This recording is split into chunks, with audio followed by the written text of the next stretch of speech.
Սպերջենի աստվածաշնչյան ընթերցանություն ամեն երեկո,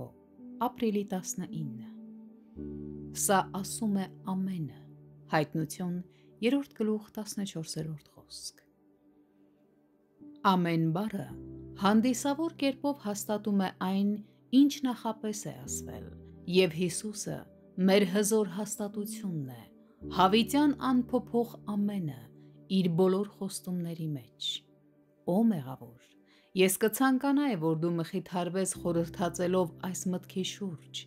Հիսուս Քրիստոսն ասել է. «Ինձ մոտ եկեք բոլոր հոգնածներ ու բեռնավորվածներ, և ես հանգիստ կտամ ձեզ»։ Եթե դու գնաս նրան, նա քո հոգուն ամեն կասի, և նրա խոստումը ճշմարիտ կլինի քեզ համար։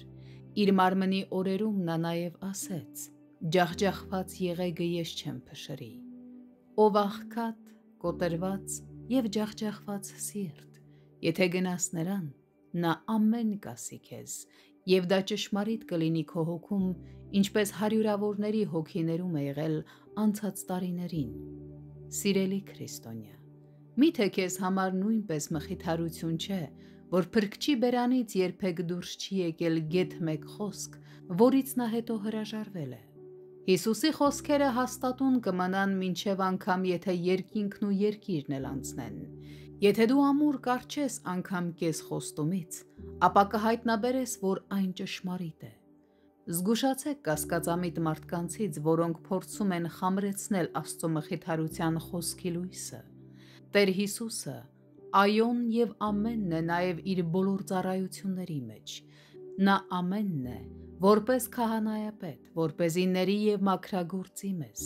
Նա ամենն է, որպես թագավոր, որպեսզի իշխի և կառավարի իր ժողովրդին, պաշտպանելով նրանց իր զորավոր բասկով։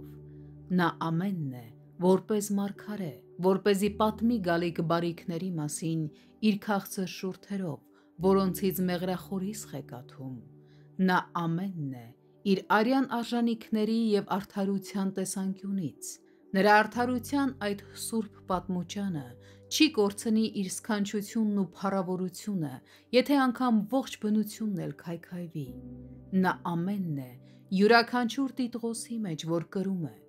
Նա ամենն է որպես քո ամուսին, որ երբեք քեզ արձակման թուղթ չի տա,